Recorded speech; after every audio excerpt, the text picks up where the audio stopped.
Now I will just switch to English. I was just telling the story that what it had happened. I started with telling the story that when I was at school, when I was a child in the school, I remember once I didn't do homework and I was punished by keeping me at the front of the room and standing by the blackboard as a punishment. And then this is same feeling I had it this morning when I was sitting here in front of you all, feeling that what have I done? Something wrong. As a result, I'm standing before you. So basically, this is what it happened, that whether we do good or whether we do bad, people will be talking and people will be there to witness.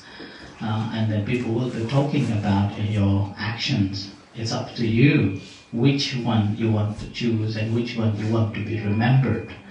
If you want to be remembered as a bad guy, you will be. If you want to be remembered as a good guy, you will be. So that's why today is another significant that probably I have done something wrong, I presume. So that's why I was even now standing in front of you. And so that's how, and this goodness will continue. And this goodness not only for myself, but also our community, that whoever coming from whatever background, they will have opportunity to come and use this building. And although this is not my wish that people will be talking about me, that building this, but I believe that since I was leading, people will be talking about me here as well, that, oh, this is Ajahn Sujan made. But actually this come to be true because of your support and because of your continuous generosity. Otherwise, I would not be able to continue this and see this the building standing like this today. And obviously, and also I told the story that when our Western members come to the temple, they normally say that, oh, Ajahn, you have built a big temple. Beautiful. And whereas our members come from Asian members, they go, Ajahn, why this is so small? So I presume, having seen today's attendance, probably it's pretty small. But nevertheless, looking at our own pockets and the supporters, I think this is sufficient for us to run our activities and functioning our center properly. So in that, despite of this, whether this is a small or a big, in order to come to see this or to dream to come true, we got lots of support from different places and different people from all around the world. And the one thing that we plan to start this up with probably about 70,000 pounds, 70,000 pounds to start off, just to use it as a normal meditation and activity. But because of some opinions, then we decided to make it all year round building, and then with that, it just added up, and then it becomes 200,000. And with that, despite of the 200,000, we go ahead with that, and then it become officially accepted as the meditation hall construction. And then I approached to Ajahn in London, and he said, since you're building this building, why don't you make it as a Uposatha? And then I was a bit shocked, and I also didn't know what to say. And I said, yes, okay, is it Uposatha? Is Uposatha? Then I discussed with the David, an architect, and realized to change the design, it's going to cost quite a bit, up to the 10,000 pounds. So then we decided not to go ahead and continue with this design, and then now eventually we got this. And the very first time when we were talking about it, and then we decided to build it, and at that time Ajahn again encouraged me to write a letter to the temple in Bangkok asking for the Buddha statue.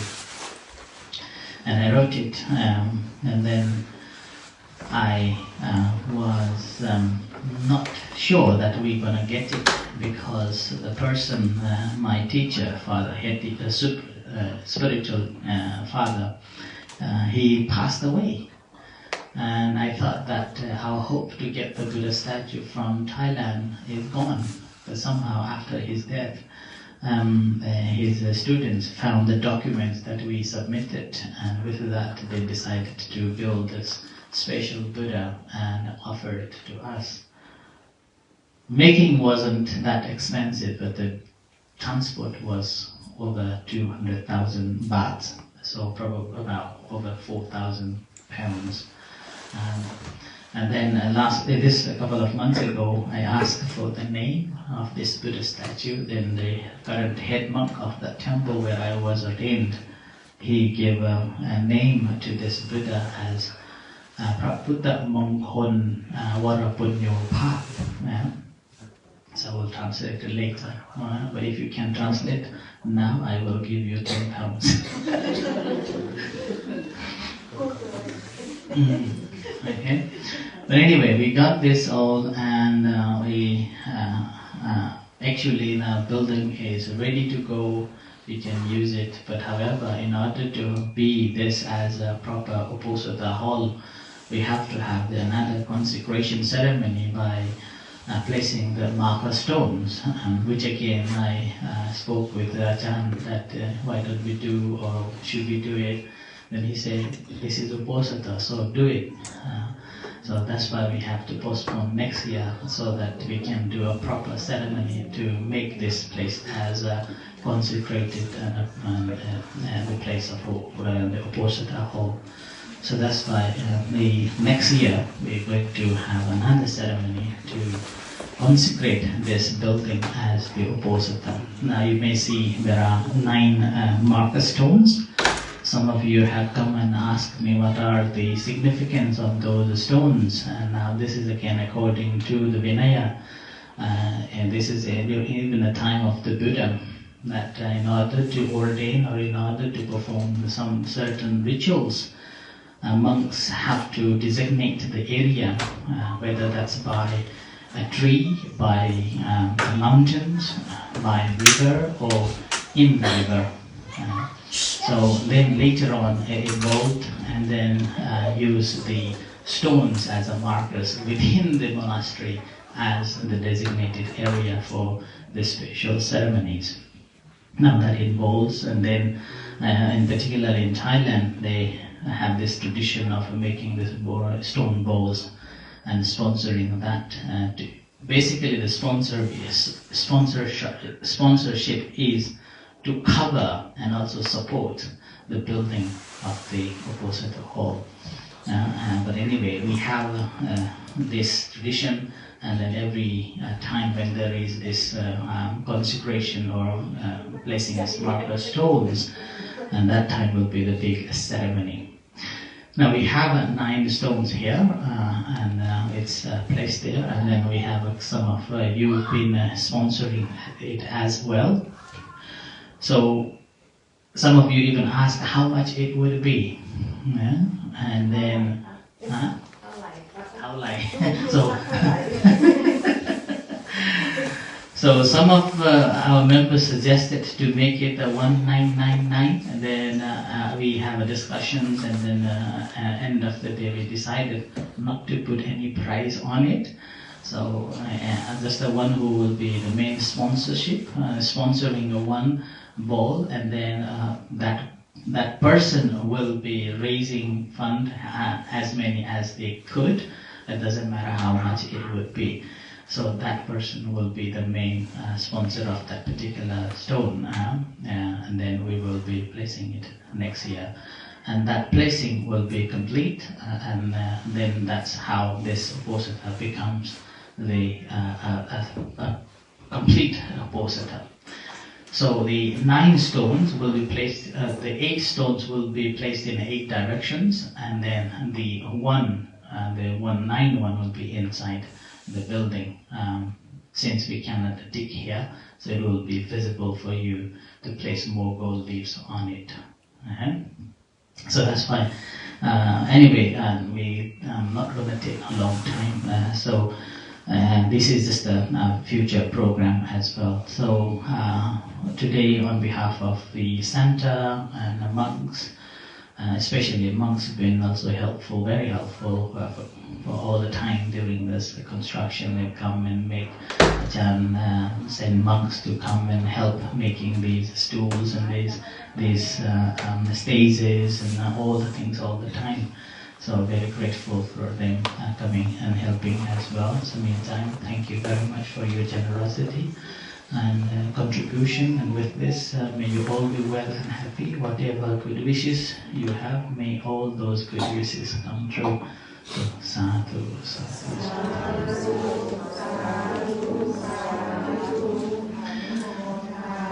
So I'll give you blessings. Sappharoanga videvoto sampasantam bhavachito samphaveramati kanto devoto chagavam bhavasampyatiyo vivan sambaroango vinasatu mante bhavantantarayo sukhi dekhayo Bhavadana Sile Sani Vantha Gajajino Chantaro Dhamma Vanthan Dehayo Vano Sukhan Phalang Jayanto Bodhiyamo Le Sakayanang Nandivandano Hevang Tavang Vijayo Ahohi Jaya Sujaya Mangal Aparajika Balange Sise Pathavipo Kare Haviseke Sababodhanang Agabado Pamodade Sunakantang Sumangalang Supavantang Suhoditang Sukanoa Sumohoto Jasuvitang Brahmachari Supachakinang Kaya Kamang Vajakamang Padakinang Padakinang Matoa Kamang Panidite Padakinang Padakinang Nikatawanarapantake Padaki